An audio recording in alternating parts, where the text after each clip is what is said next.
Hi friends, welcome back to super kitchen with Kannada vlogs. Friends, ನಾನಿವತ್ತು ನಮ್ಮ ದೇಹಕ್ಕೆ ರೋಗನಿರೋಧಕ ಶಕ್ತಿಯನ್ನು ಹೆಚ್ಚು ಮಾಡುವಂಥ ಒಂದು ಕಷಾಯ ರೆಸಿಪಿನ ಶೇರ್ ಮಾಡ್ತಾ ಇದ್ದೀನಿ. ಬನ್ನಿ, ಇದಕ್ಕೆ ಏನೆಲ್ಲ ಬೇಕಾಗುತ್ತೆ ನೋಡೋಣ. ಒಂದು ದೊಡ್ಡ ಗ್ಲಾಸಲ್ಲಿ ನೀರು, ಸ್ವಲ್ಪ ಬೆಲ್ಲ, ಹಾಗೆ ಒಂದು 3 ಪೀಸ್ ಶುಂಠಿ, 1 ಸ್ಪೂನಷ್ಟು ಜೀರಿಗೆ, 1 ಚಕ್ಕೆ, 3 ಲವಂಗ, ಅರ್ಧ ಟೇಬಲ್ ಸ್ಪೂನ್ ಅರಿಶಿನ, ಒಂದು ಅರ್ಧ ನಿಂಬೆ ಹೋಳು, ಹಾಗೆ ಕರಿಮೆಣಸು ಸ್ವಲ್ಪ. ನಾನಿವಾಗ ಗ್ಯಾಸ್ ಆನ್ ಮಾಡಿಕೊಂಡು 1 ಗ್ಲಾಸ್ ನೀರನ್ನು ಬಿಸಿಯಾಗೋದಕ್ಕೆ ಇಡ್ತಾಯಿದ್ದೀನಿ. ನೀರು ಕಾಯೋ ಅಷ್ಟರಲ್ಲಿ ನಾನು ಒಂದು ಪ್ಲೇಟ್ ತಗೊಂಡು ಅದಕ್ಕೆ ಶುಂಠಿ, ಜೀರಿಗೆ ಮತ್ತು ಚಕ್ಕೆ, ಲವಂಗ ಹಾಗೆ ಕರಿಮೆಣಸು ಈ 4 ಪದಾರ್ಥಗಳನ್ನು ನಾನು ಕುಟ್ಕೋತಾ ಇದ್ದೀನಿ.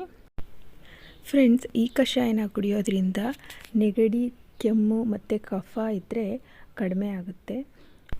ಹಾಗೆ ನಮ್ಮ ದೇಹಕ್ಕೆ ಬೇಕಾಗಿರುವಂಥ ರೋಗನಿರೋಧಕ ಶಕ್ತಿ ಕೂಡ ಹೆಚ್ಚು ಮಾಡುತ್ತೆ. ಫ್ರೆಂಡ್ಸ್, 6 ತಿಂಗಳಿಂದೆ ನನಗೂ ಕೂಡ ಕೊರೋನಾ ಸಿಂಟಮ್ಸ್ ಇತ್ತು. ಆದರೆ ನಾನು ಯಾವ ಹಾಸ್ಪಿಟ್ಲ್ ಕೂಡ ನಾನು ಹೋಗಲಿಲ್ಲ. ನಾನು ಇದೇ ಕಷಾಯ ಮತ್ತು ರಾಗಿ ಗಂಜಿ ನಾನು ಕುಡಿತಾ ಇದ್ದೆ. ನನಗೆ ನೆಗಡಿ, ಕೆಮ್ಮು, ಜ್ವರ ಇದು ಯಾವುದೂ ಇರಲಿಲ್ಲ. ಆದರೆ ನನಗೆ ಯಾವಾಗ ಟೇಸ್ಟು ಸ್ಮೆಲ್ಲು ಹೋಯಿತು ಆವತ್ತಿಂದ 15 ದಿನದ ತನಕ ನನಗೆ ಯಾವುದೇ ಸ್ಮೆಲ್ಲು ಮತ್ತು ಟೇಸ್ಟು ಗೊತ್ತಾಗಲಿಲ್ಲ. ಹಾಗೆ ತುಂಬ ಸುಸ್ತಾಗ್ತಾ ಇತ್ತು.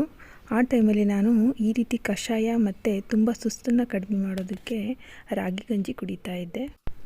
ಫ್ರೆಂಡ್ಸ್, ಇವಾಗ ನೀರು ಕುದೀತಿರೋದಕ್ಕೆ ನಾನು ಕುಟ್ಟಿಟ್ಕೊಂಡಿರೋ ಅಂಥ ಶುಂಠಿ, ಜೀರಿಗೆ, ಚಕ್ಕೆ, ಲವಂಗ, ಮೆಣಸು ಹಾಗೆ ಬೆಲ್ಲ ಎಲ್ಲನೂ ಕುದಿಯೋ ನೀರಿಗೆ ಹಾಕಿದ್ದೀನಿ ನಾನು.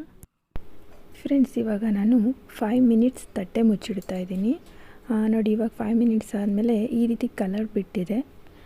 ಈ ಟೈಮಲ್ಲಿ ನಾನು 1/2 ಟೇಬಲ್ ಸ್ಪೂನ್ ಅರಿಶಿನ ಆ್ಯಡ್ ಮಾಡ್ಕೋತಾ ಇದ್ದೀನಿ. ಇವಾಗ ಅದೇ ಸ್ಪೂನಲ್ಲಿ ನೀಟಾಗಿ ಮಿಕ್ಸ್ ಮಾಡ್ಕೋತಾ ಇದ್ದೀನಿ. ಇದು ಮಿಕ್ಸ್ ಮಾಡ್ಕೊಂಡ್ಮೇಲೆ ನಾವು ಒಂದು ದೊಡ್ಡ ಲೋಟದಲ್ಲಿ ಹಾಕಿರೋ ನೀರು 1/2 ಲೋಟ ಆಗೋ ತನಕ ನಾವು ಇದನ್ನು ಚೆನ್ನಾಗಿ ಕುದಿಸ್ಬೇಕಾಗುತ್ತೆ. ಫ್ರೆಂಡ್ಸ್, ಇವಾಗ ನೋಡಿ 1 ಲೋಟ ನೀರು 1/2 ಲೋಟ ಆಗಿದೆ. ಇದು ಚೆನ್ನಾಗಿ ಕುದ್ದಿದೆ. ಇವಾಗ ನಾನು 1 ಗ್ಲಾಸ್ ಲೋಟಕ್ಕೆ ಶೋಧಿಸ್ಕೊತಾ ಇದ್ದೀನಿ. ನೋಡಿ ಎಷ್ಟು ಚೆನ್ನಾಗಿದೆ ಕಲರ್. ಹಾಗೆ ನಾವು ಬೆಲ್ಲ ಹಾಕಿರೋದ್ರಿಂದ ಇದು ತುಂಬ ರುಚಿಯಾಗಿರುತ್ತೆ. ಈ ಟೈಮಲ್ಲಿ ನಾವು 2 ಸ್ಪೂನ್ ನಿಂಬೆ ರಸನ ನಾನು ಆ್ಯಡ್ ಮಾಡ್ಕೋತೀನಿ. ಕುದಿಯೋ ಅಂಥ ಕಷಾಯಕ್ಕೆ ನಾವು ನಿಂಬೆ ರಸ ಹಾಕಬಾರ್ದು. ಈ ರೀತಿ ನಾವು ಶೋಧಿಸ್ಕೊಂಡ್ಮೇಲೆ ನಾವು 2 ಸ್ಪೂನ್ ನಿಂಬೆ ರಸನ ಆ್ಯಡ್ ಮಾಡಿಕೊಂಡು ಇದನ್ನು ಕುಡಿಬಹುದು. ಫ್ರೆಂಡ್ಸ್, ಇದನ್ನು ಕುಡಿಯೋದ್ರಿಂದ ತುಂಬ ಒಳ್ಳೆಯದು. ನಿಮಗೇನಾದರೂ ಅಲರ್ಜಿಟಿಕ್ ಪ್ರಾಬ್ಲಮ್ ಇದ್ದರೆ ಯಾವುದಾದ್ರೂ ಒಂದು ಇಂಗ್ರೀಡಿಯೆಂಟ್ಸಿಂದ ನೀವು ಕುಡಿಬೇಡಿ. ಏನು ಪ್ರಾಬ್ಲಮ್ ಇಲ್ಲ ಅಂದರೆ ನೀವು ಇದನ್ನು ದಿನಕ್ಕೆ ಅಥವಾ ಒಂದಿನ ಬಿಟ್ಟು ಒಂದಿನ 1 ಲೋಟನ ನೀವು ಇದನ್ನು ಯೂಸ್ ಮಾಡ್ಬೋದು. ಫ್ರೆಂಡ್ಸ್, ಹೇಗಿತ್ತು ಇವತ್ತಿನ ವ್ಲಾಗ್ ಅಂತ ಕಮೆಂಟ್ಸಲ್ಲಿ ತಿಳಿಸಿ. ಹಾಗೆ ಈ ವ್ಲಾಗ್ ನಿಮ್ಗೆ ಇಷ್ಟ ಆದರೆ ಒಂದು ಲೈಕ್ ಮಾಡಿ.